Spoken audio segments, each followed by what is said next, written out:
I'm good. You guys good? Yeah, let's do it. Okay, we all good? Mm-hmm. Okay, appreciate you getting here tonight, and we appreciate also your patience and help letting us take time to get together this information so that we can give you a more accurate picture of the events that unfolded last night. As it got to a point last evening, approximately 9:30 to 9:45, we felt any progress with the negotiations and made another attempt to safely bring him into custody with less lethal methods, which included flashbang grenades, baton rounds, pepper ball rounds, and at the conclusion of that, it was forced into a deadly force situation with an officer forced to use deadly force on the subject, resulting in his death. Did he have a weapon in his hand when the officer fired that shot? Yes. How many shots were fired? One by the officer. He is down. Shot fired. He is down. Prepare for medical. Move in. Stand by. We're going to secure him. This is the shooter. He remains standing right where he fired from, behind the Jeep. Notice he's not in SWAT uniform. He's in a regular police uniform. He doesn't have a helmet. He has no protective gear. He's supposed to be wearing glasses for night vision. He doesn't have his glasses on. He's been there at the scene all day long for 12 hours. He just began to realize what he's just done. Psychologically, he was totally unprepared for that. I have compassion for him because this is something he has to live with. And I wouldn't want to be in his shoes and have to live with, having to make a decision, a split-second decision, and take someone's life and second-guess, that. I think that would be a difficult life sentence for him. Officers that have to take somebody's life give up a part of themselves forever. There's a piece of them that's gone. There's no getting it back. You can talk about it all day long, when we do interviews. Are you ready? Could you take someone's life if you have to? That's a question we pose in interviews. We have to know. And you can see sometimes in new recruits, oh yeah, I can do that. And in the back of your mind, especially after you've been doing it for a while, you think, well, I hope you mean it. Because once you've done it, things are different. Nobody enjoys this. Nobody wants to be in this position. Nobody ever wants to be responsible for the loss of someone's life. My father served in the Army Air Corps. I served in the Marine Corps, and Matthew and my other son Nathan both served in the Army and the Airborne. They both were jumping out of airplanes.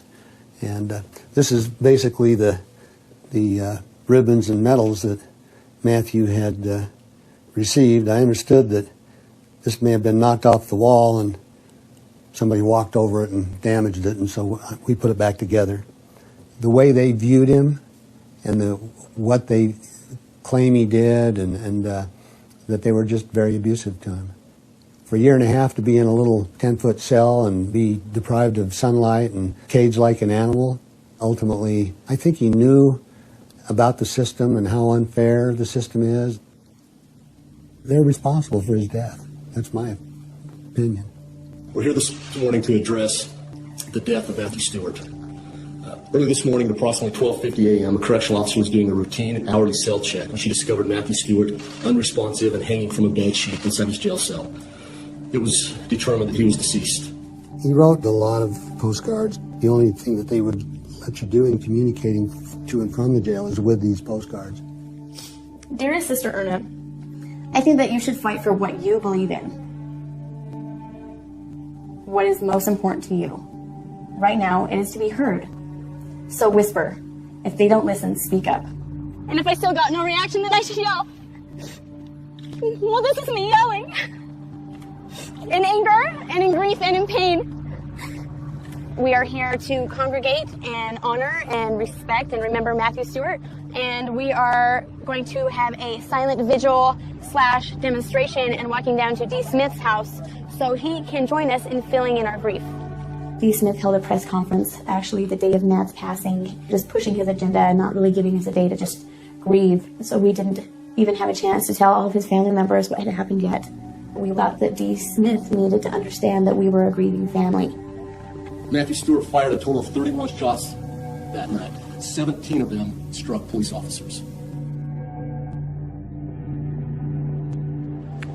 Those who are left in the wake of all of this, the family members and the friends, have this severe distrust of police officers. They allege, by and large, in these types of situations, that police officers are lying to them, that county attorneys and attorney general and others are lying. People become very jaded and do not trust the police officers as protectors. They see them as violators of their liberty. There is so much at risk because in even one instance in which an officer-involved shooting is problematic, the impact to the public's perception of their safety is so great that we cannot afford that. The mindset is changing, and instead of seeking to be a part of the community and seeking to protect the community, it's the community is against us, and we're here to fight them, and we're here to almost wipe them out to control. People have to understand that we're not fighting the same people we fought back in the 70s and the 80s and the 90s, whatever. It's a whole new class of people. We have to stay one step ahead of them, and if that means coming to the fight with a little bit bigger vest and a little bit bigger gun, so be it.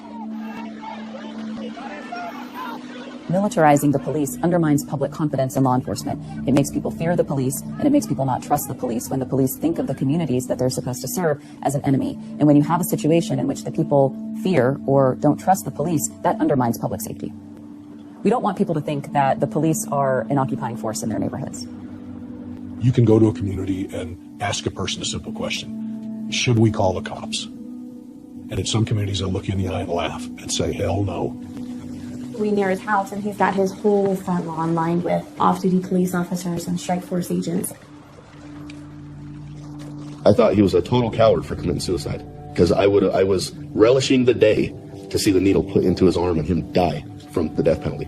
I'm telling you right now, because once we went to a jury trial, I don't care who you are or what your stance is, once it is laid out there and you go by the facts, the decision will be made. I guarantee you he would have got the death penalty. I guarantee you I would have been waiting until he actually was executed, and I would have waited until he died. He took a shortcut, didn't want to stand trial, didn't want to do anything. And I think that speaks volumes, because it finally set in that he realized what he had done, and the consequences finally caught up to him. And he couldn't live with it, and he killed himself.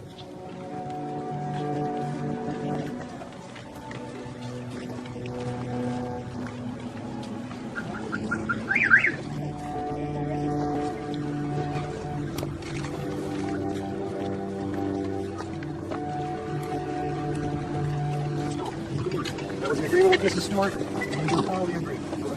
What? You can go? Down around the corner, it'll pick you right back up. Thank you.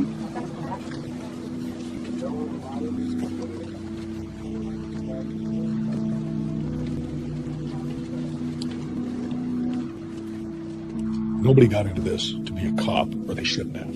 They should get into this to be a peace officer. The objective of our entire profession is to bring peace.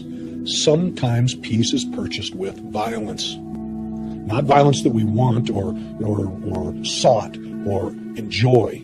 But the fact of the matter is sometimes peace is paid for with a price. And that, unfortunately, sometimes is people's lives.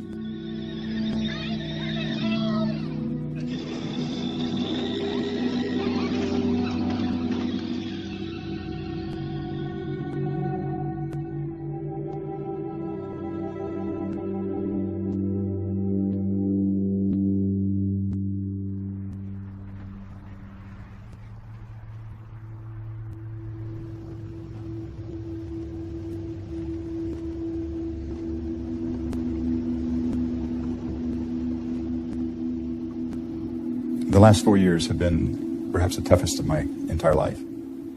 I have used my flying to escape from the stresses and the pressures. You can get away within 10 or 15 minutes. We can be flying over terrain that has no signs of civilization. I can fly over the Great Salt Lake. I often land on remote islands in the middle of the Great Salt Lake. There's more freedom in the sky by myself in a single-engine aircraft than any other place I've ever found on Earth. My name is William J. Dove Lawrence. I was elected county sheriff of Davis County in 1974. On the 22nd of September 2008, the very SWAT team that I founded in the 1970s killed my son-in-law in my presence as I defended them to his father and his mother and my children, promising them that these men were trained and professional and knew what they were doing. It does not appear that the police are going to change unless they are shown that this is an error. This is wrong. I'm going to inform people wherever I can, however I can, and by whatever media I can. So I sit here having gone the full gamut. I'm telling you we're on the wrong track. We need to go back and restore some of what was intended in that doctrine that we hold so sacred as our Constitution.